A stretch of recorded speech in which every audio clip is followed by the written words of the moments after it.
우리에게 주신 하나님의 말씀은 신약 성경 중 로마서 8장 18절에서 30절까지 말씀입니다.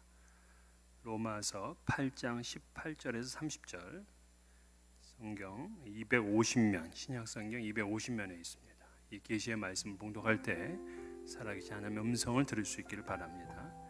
생각하건대 현재의 고난은 장차 우리에게 나타날 영광과 비교할 수 없도다. 피조물이 고대하는 바는 하나님의 아들들이 나타나는 것이니 피조물이 허무한데 굴복하는 것은 자기 뜻이 아니요 오직 굴복하게 하시는 이로 말미암음이라. 그 바라는 것은 피조물도 썩어짐의 종노릇한 데서 해방되어 하나님의 자녀들의 영광의 자유에 이르는 것이니라. 피조물이 다 이제까지 함께 탄식하며 함께 고통을 겪고 있는 것을 우리가 아느니라. 그뿐 아니라 또한 우리 곧 성령의 처음 익은 열매를 받은 우리까지도 속으로 탄식하여 양자 될 것 곧 우리 몸의 속량을 기다리느니라. 우리가 소망으로 구원을 얻었음에 보이는 소망이 아니니 보는 것을 누가 바라리요. 만일 우리가 보지 못하는 것을 바라면 참음으로 기다릴지니라. 이와 같이 성령도 우리 연약함을 도우시나니 우리는 마땅히 기도할 바를 알지 못하나 오직 성령이 말할 수 없는 탄식으로 우리를 위하여 친히 간구하시느니라. 마음을 살피시는 이가 성령의 생각을 아시나니 이는 성령이 하나님의 뜻대로 성도를 위하여 간구하심이니라. 우리가 알거니와 하나님을 사랑하는 자 곧 그의 뜻대로 부르심을 입은 자들에게는 모든 것이 합력하여 선을 이루느니라. 하나님이 미리 아신 자들을 또한 그 아들의 형상을 본받게 하기 위하여 미리 정하셨으니 이는 그로 많은 형제 중에서 맏아들이 되게 하려 하심이니라. 또 미리 정하신 그들을 또한 부르시고 부르신 그들을 또한 의롭다 하시고 의롭다 하신 그들을 또한 영화롭게 하셨느니라. 아멘. 로마서 8장은 반지 가운데 있는 보석이라 그렇게 부를 정도로다가 이 로마서에서도 가장 빛나는 그러한 말씀입니다. 그래서 어떤 성도님들은 이 로마서 8장 전체를 암송하시는 분들이 꽤 계시더라고요.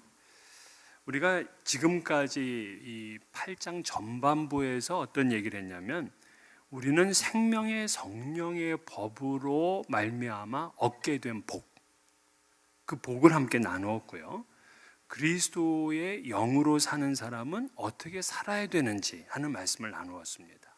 즉 우리는 예수 그리스도 안에 있기 때문에 더 이상 정죄되지 않는다.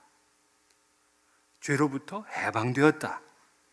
생명과 평안을 얻으며 부활과 영생의 소망을 갖게 되었다. 이게 복이죠.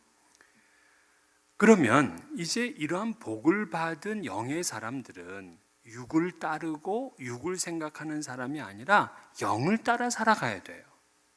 하나님의 자녀로서 상속자로서 앞으로의 영광을 소망하며 고난도 이겨내야 됩니다. 그래서 우리는 예수 그리스도 안에서 엄청난 신분의 변화를 이루었는데도 불구하고 이 땅에 고난을 받아요. 그래서 지난 우리 17절 하반절에 그랬죠. 우리가 그와 함께 영광을 받기 위하여 고난도 함께 받아야 할 것이니라. 영광은 좋은데 이 고난은 누구한테나 반갑지가 않습니다. 사실 고난 없이 꽃길만 걷고 영광만 누리면 좋겠습니다. 하지만 그게 안 돼요. 십자가를 빼고 부활만 하겠다. 이게 안 돼요. 오늘 본문에는 이 고난이라는 이 주제를 여러 가지 그 표현으로 이제 말씀을 했어요. 20절에 보면 허무한데 굴복, 또 21절에 썩어짐의 종노릇, 22절에 보면 함께 탄식.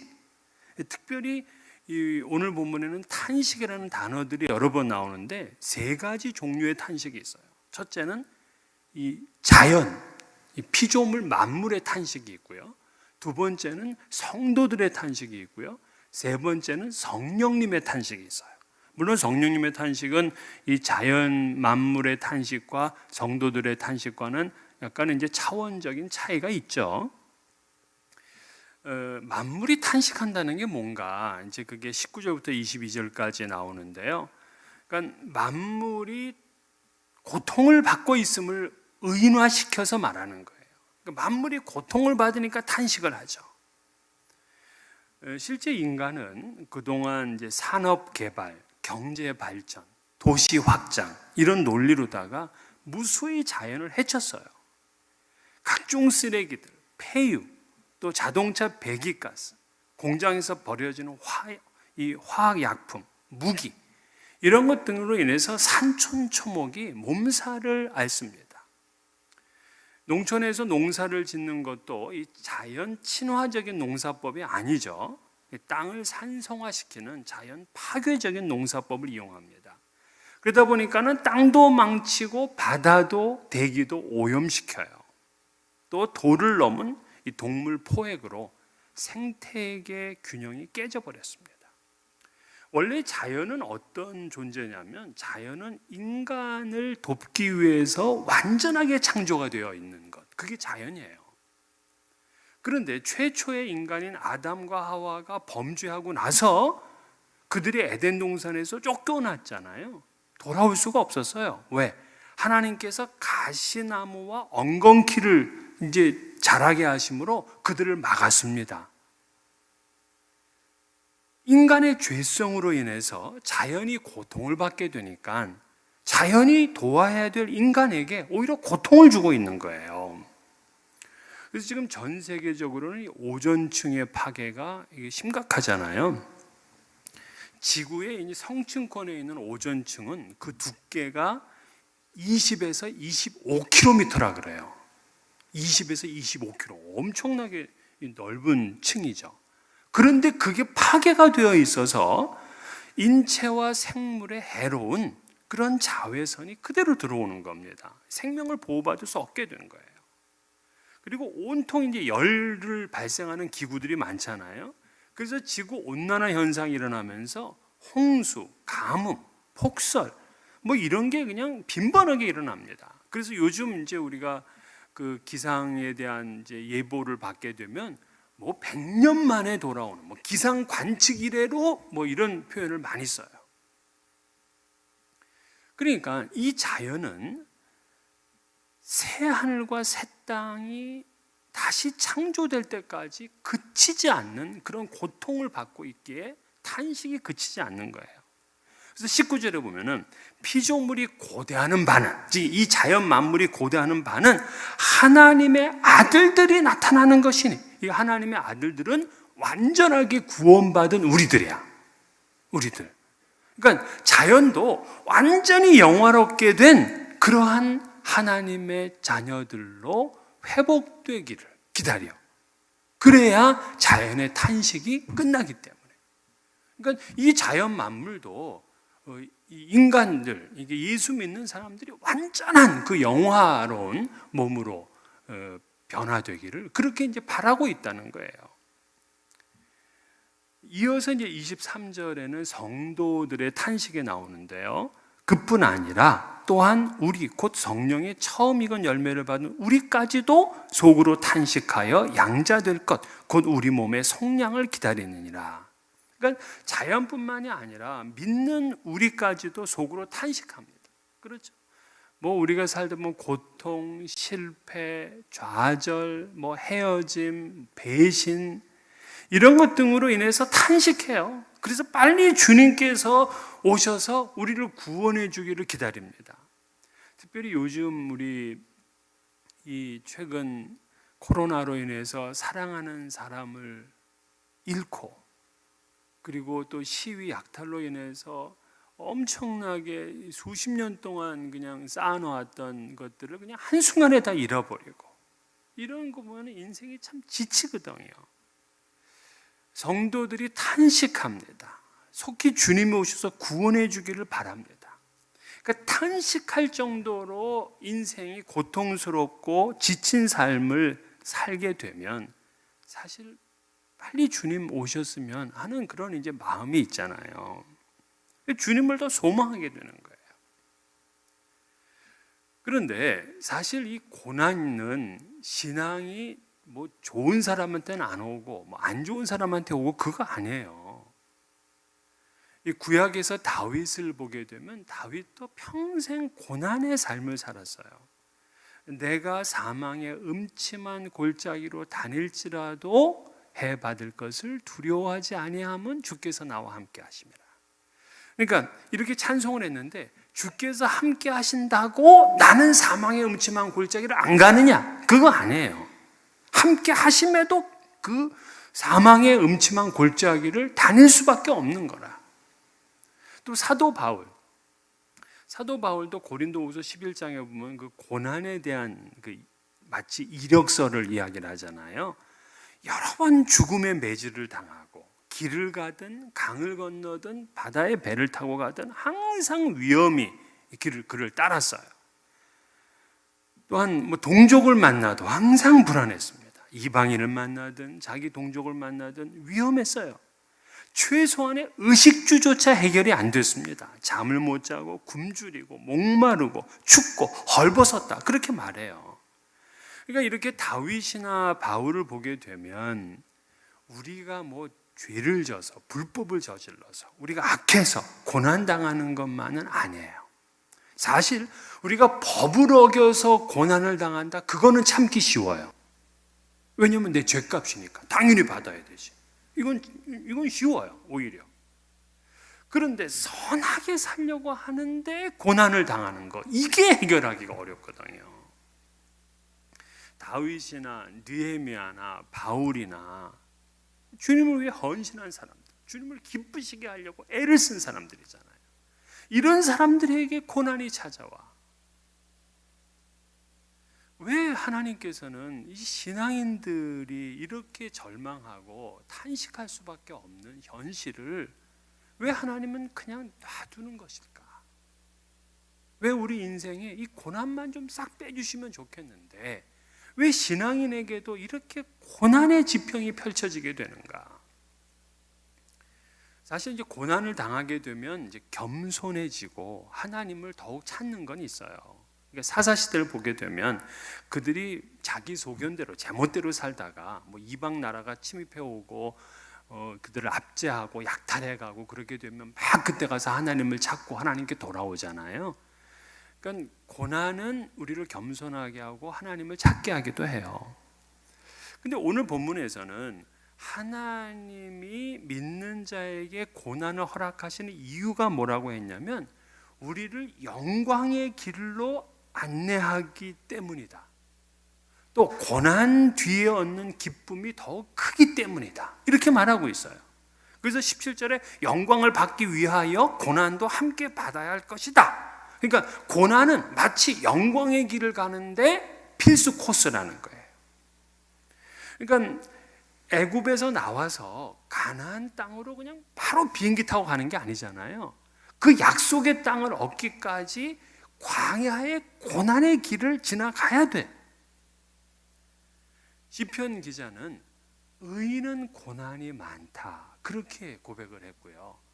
또 고난 당한 것이 내게 유익이라 이로 말미암아 내가 주의 율례를 배우게 되었나이다. 오히려 고난의 현실 가운데서 유익을 노래했어요.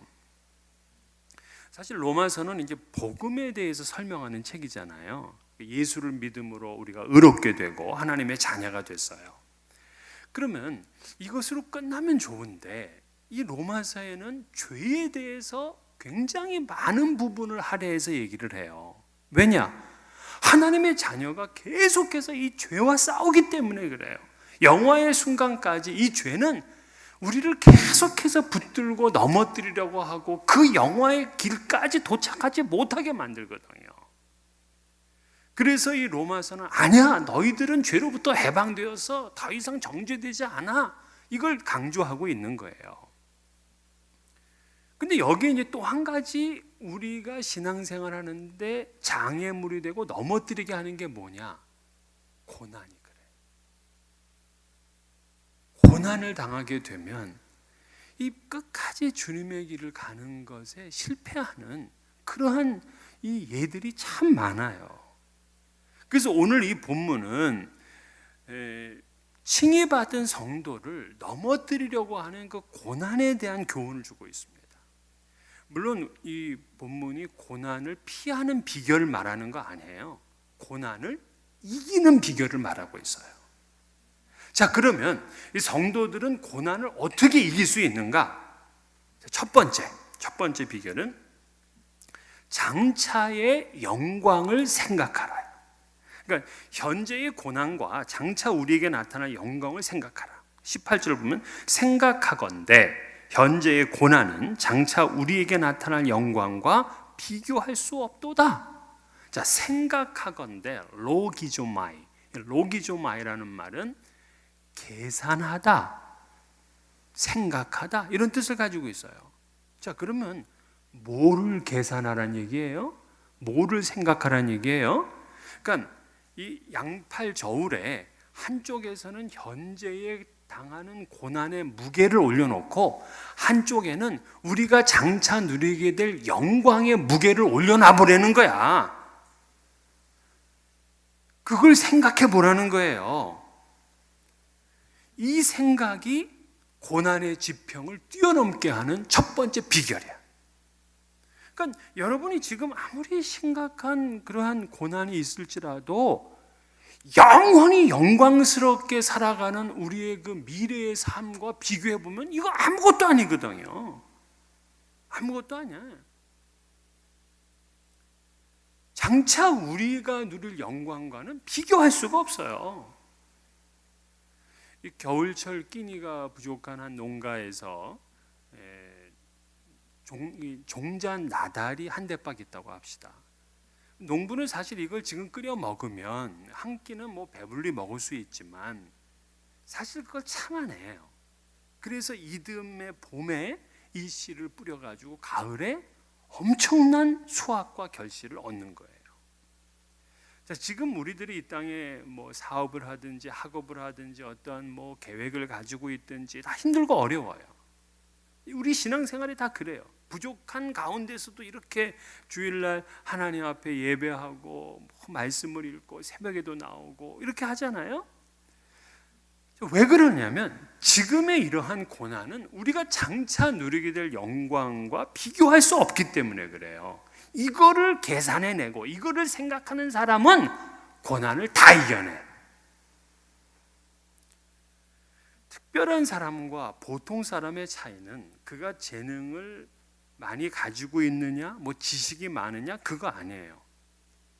힘들고 어려운 가운데서도 꿈과 소망을 가지고 끝까지 버티고 나아가느냐, 그게 특별하고 그게 재능 있는 사람이에요. 하나님께서는 그 아들이 없는 아브라함에게 나타나셨습니다. 그러면서 뭐라고 하냐면 하늘을 우러러 무뼈를 셀 수 있나 보라. 내 자손이 이와 같으리라. 이렇게 말씀을 하세요. 이 말은 뭐냐면 지금 너 아이 없지, 지금 너 고통스럽지, 그러나 소망을 가져, 비전을 가져, 이런 얘기예요. 지금 현재는 아이가 없으니까 증거가 없어. 주님이 나를 사랑한다, 뭐 주님이 내게 복을 주신다, 이런 증거가 없어요. 그럼에도 불구하고 하나님께서는 하늘의 묵별을 보라 그래요. 묵별 속에 담겨 있는 하나님께서 나를 향해서 계획하시는 그분의 생각에 눈을 뜨고 바라보라는 거예요. 그렇게 묵별을 보면서 소망을 갖게 될 때에 아브라함은 열국의 아비가 됐어요. 꿈이 없다면은, 소망이 없었다면은 고난을 이길 수가 없어요. 영광이 얼마나 큰지를 생각하면 나는 지금 하루가 지치고 힘들고 고통스럽지만 버텨낼 수 있어요. 여러분, 눈에 안 보인다고 포기하지 마세요. 사실 눈에 안 보이는 걸 소망하는 거예요. 원래는 24절은 우리가 소망으로 구원을 얻었음에 보이는 소망이 소망이 아니니 보는 것을 누가 바라리요. 멋진 세단을 가지고 싶은 소망이 있는 분들은 사실 뭐 세단을 얻게 되면 이제 소망이 없어져 버리잖아요. 그러니까 보이는 것은 궁극적인 소망이 될 수가 없어요. 주님을 만나고 그 영원한 영광에 들어가는 것은 보이지 않는 거예요. 꿈을 가진 사람이 지금의 고난도 주님을 만나기 위한 투자라고 믿습니다. 이 초대교회 성도들은요, 엄청나게 고난을 당했는데 그 그들은 고난과 타협하지를 않았어요. 그러다 보니까 불신자들이 전부 이상한 거야.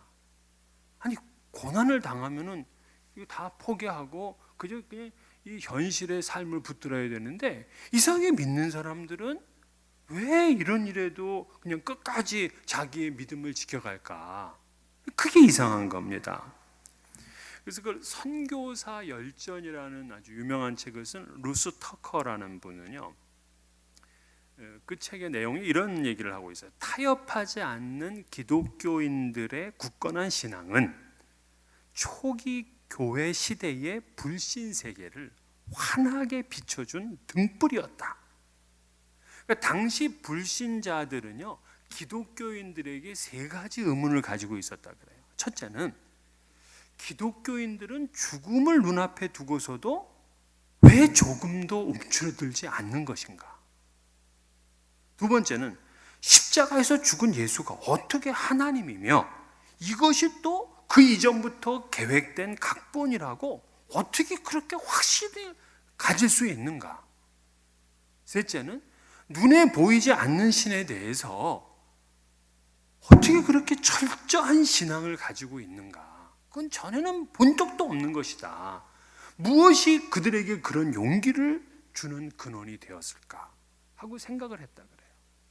이러한 질문들이 불신자들이 신앙생활을 하게 된 동력이었다, 이렇게 말합니다. 수많은 순교자들은 그들이 누릴 영광을 소망했기 때문에 타협하지 않았어요. 히브리서 11장은 믿음장이잖아요. 그 내용을 읽어보게 되면 우리 그 신앙의 선조들은 사자들의 먹이가 되고 화형을 당하고 칼로 목이 잘리고요, 조롱을 당하고 채찍질을 당하고 심한 고문을 당하고 투옥되고 돌에 맞고 톱으로 몸이 잘리기까지 했어요. 궁핍과 환난과 학대를 받으면서 산과 동굴, 토굴에 유리했습니다. 그럼에도 그들은 하나님께서 더 좋은 것을 예비했다라고 믿었어요. 여러분, 장차 누리게 될 영광과 현재의 고난을 양팔 저울에 올려보세요. 간단해요. 그러면 이 현실의 엄중한 고난까지도 여러분들은 믿음으로 극복해낼 수 있습니다. 이것이 고난의 지평을 넘어서는 첫 번째 비결이에요. 두 번째는 성령님을 의지하는 거예요. 성령님을. 그러니까 나 혼자 이 고난을 끝까지 버텨나간다, 이거는 쉽지 않아요. 근데 누군가 나와 함께 해주고 있다, 그러면 좀 쉽잖아요. 근데 바로 성령님이 우리와 함께 하고 계세요.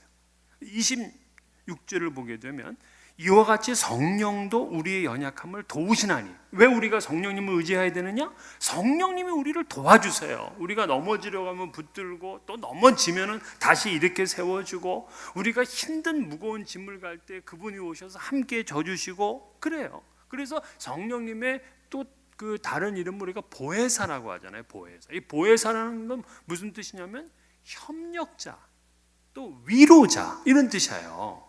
그러니까 우리가 이 인생을, 그 고난의 인생을 살아갈 때 혼자라면 힘들지만 성령님께서 우리를 위로해 주시고 협력해 주세요.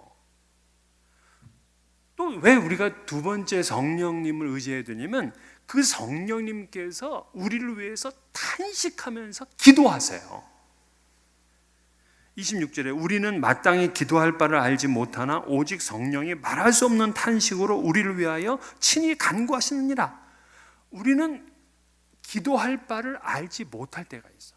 심지어는요, 우리가 하나님의 뜻과 다른 기도를 할 때가 있어요. 하나님은 A를 지금 이 뜻하고 계신데 우리는 자꾸 B를 붙들고 기도를 해. B를 붙들고요. 이때 성령님께서 개입을 하세요. 성령님은 하나님의 깊은 곳까지 통달하시고 또 우리의 과거, 현재, 미래까지 다 아시는 분이시잖아요. 그러니까 그분이 하나님의 뜻이 이루어질 수 있도록 그렇게 기도하시는 거예요. 그래서 정작 내가 기도하는 건 안 이루어졌지만 하나님의 뜻대로는 이루어져 가고 있는 거예요. 또는 사실 우리가 힘들면 기도가 나오지 않을 때가 있어요. 그러니까 어떤 분들은 뭐 힘들면 기도한다 이런 분들도 있어요. 사실 그것도 맞아요. 근데 진짜 힘들면 어떨 때는 기도도 포기하게 돼요. 하나님한테 버팅기는 그러한 시간들이 또 있잖아요. 근데 뭐 하나님께 버팅겼는데 어떨 때는 문제가 잘 풀렸어. 그럼 버팅기면 되나 보다. 그거 아니야. 이때 성령께서는 말할 수 없는 탄식으로 우리를 위해서 간구하셨기 때문에 하나님이 그 성령님의 기도에, 우리를 위해서 기도하는 그 기도에 응답해 주시는 거예요. 그렇기 때문에 우리가 고난의 지평을 넘어선 거예요. 그렇다고 이제부터 뭐 성령님께만 맡기고 기도하지 말라는 말은 아니에요. 고난의 지평을 넘으려면은 그것이 나 혼자 지금 뭐 버티는 것이 아니고 성령님께서 나와 함께 지금 이 일을 감당하고 계신다. 나를 도우시고 계신다. 이걸 믿는 겁니다.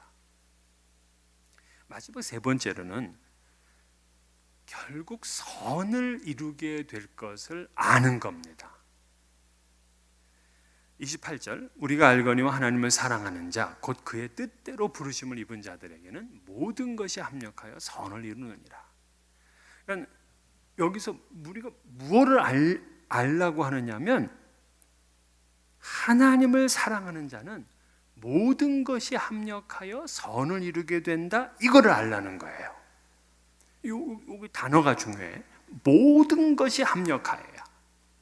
그러니까 바울은 좋은 것이 합력하여 이거 아니에요. 모든 것, 이 모든 것 속에는 우리의 고난도 있고 아픔도 있고 상처도 있고 눈물도 있고 외로움도 있고 배신도 있고 뭐 이별도 있고 이 모든 게 다 들어가 있어요.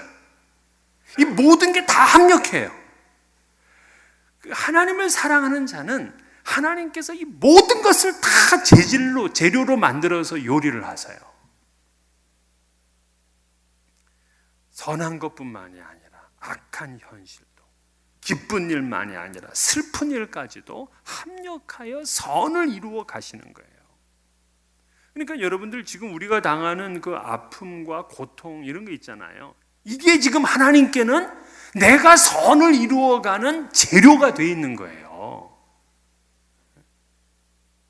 여러분 우리가 그 아름답게 수놓은 그 자수를 보시면 거기 뭐 그냥 예쁜 꽃에 나비가 그냥 쫙 이렇게 날아가는 것 같고 뭐 새가 이렇게 있는 것 같고 하는 거 너무 예쁜 것들 있잖아요. 예술적이고 신기합니다. 그런데 그 뒤를 이렇게 보게 되면 이 실들이 그냥 얽히고 설켜 있어요. 여러분 그거예요. 하나님이 이제 만드시게 되면 너무 아름다운 우리의 인생이 될 텐데 그 뒤를 보게 되면 우리 인생의 얼룩들이 다 있어요. 산전수전 겪은 이 상처가 다 있다고요.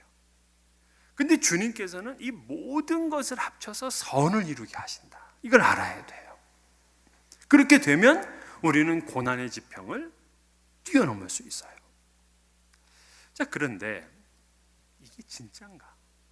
어떻게 바울은 이 모든 것이 다 합력하여서 선이 된다고 이렇게 확신할 수 있을까? 뭐를 근거로 하고 있는가? 이걸 알아야 되잖아요.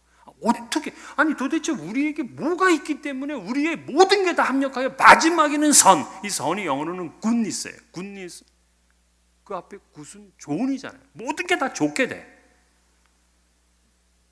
도대체 뭐를 근거로 그렇게 얘기를 하고 있나? 그 근거가 오늘 나와요. 유명한 29절 30절 말씀인데요. 같이 한번 읽어볼까요? 여러분 가정에서도 우리 같이 한번 29절과 30절 시작. 하나님이 미리 아신 자들을 또한 그 아들의 형상을 본받게 하기 위하여 미리 정하셨으니 이는 그로 많은 형제 중에서 맏아들이 되게 하려 하심이니라. 또 미리 정하신 그들을 또한 부르시고 부르신 그들을 또한 의롭다 하시고 의롭다 하신 그들을 또한 영화롭게 하셨느니라. 자, 여기 보시게 되면은요 5가지 고리가 나와요. 5가지. 첫째, 미리 아신다 예지야. 예지. 그리고 미리 정하셨다 예정이야. 그리고 우리를 부르셨다 소명이야. 부르신 이들을 의롭다 하셨다 칭이야. 의롭다 하신 그들을 또한 영화롭게 하셨다 영화. 그래서 예지, 예정, 소명, 칭의, 영화, 이 5가지를 뭐라고 불렀냐면 Five Golden Ring이라고 불러요. 5가지 황금 고리야. 근데 이 5가지 황금 고리가요, 하나도 안 빠지게 돼 있어. 하나도 안 빠져요. 그 중에 4개만 난 가지고 있고, 이거 아니에요. 5가지 고리는 하나도 안 빠져요. 예지는 창세 전에 이루어진 거예요. 창세 전에. 그리고 영화는 앞으로 주님 오시게 되면 이제 영화가 시작되는 거예요. 그러니까 여러분, 우리 한 사람 한 사람에 대한 구원의 파노라마가 창세 전부터 영원까지라고. 여러분, 정말 떨리는 얘기 아닙니까? 어떻게 맹숭맹숭하게 들으시나? 정말 이걸 상상만 해봐도요, 아니 도대체 내가 뭔데 창세전부터 예지하셔서 그 영혼까지 끝까지 가져가시냐고.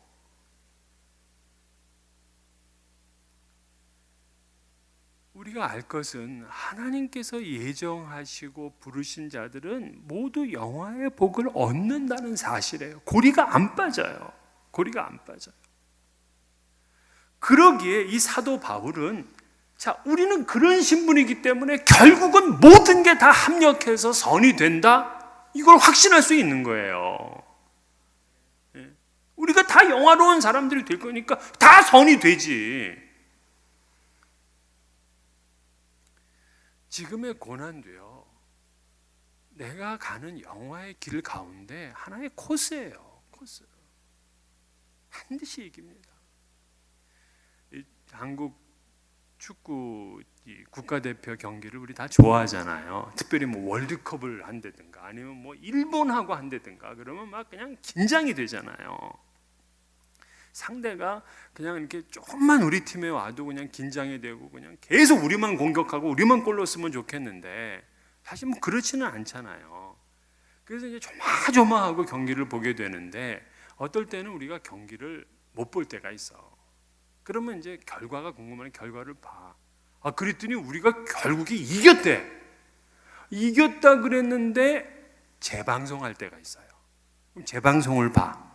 재방송을 볼 때 저쪽이 막 공격해 오고 들어오면 막 가슴 떨리고 그러나? 상관없어.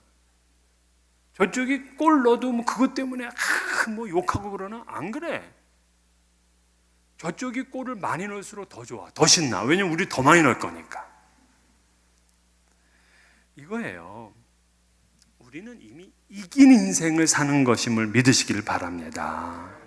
하나님께서 예지, 예정, 소명, 칭의 영화롭게 하신 것을 우리는 알기 때문에 지금의 이 고난도 합력하여 선을 이룬다 하고 믿는 거예요. 물론 힘들어요. 현실의 고난이 힘들어요. 훈련도 힘들잖아요, 여러분. 훈련도. 이것이 우리를 좌절하고 낙심시킬 때가 있어요. 그러나 주님께서는 오늘 본문을 통해서 우리가 고난의 지평을 넘는 비결을 가르쳐 주었어요. 첫째는 생각해보라. 지금 현실의 고난과 그리고 앞으로 장차 누리게 될 영광을 비교해보라는 거예요. 또한 2번째는 우리만 혼자 이렇게 고난의 길을 가는 게 아니라 성령님을 의지하고 가는 거예요. 성령님은 우리를 돕고 또 우리를 위해서 친히 간구하시는 분이시기 때문에 그분을 의지하는 거예요. 또한 3번째는 하나님의 뜻을 정하셨기에 모든 것이 합력하여 선을 이루려는 걸 알아야 됩니다. 우린 고난 중에 있을지라도 예지에서 영화까지 끊이지 않는 황금 고리 안에 있다. 이걸 믿고 고난의 지평을 뛰어넘는 여러분 되시기를 주의 이름으로 축원합니다.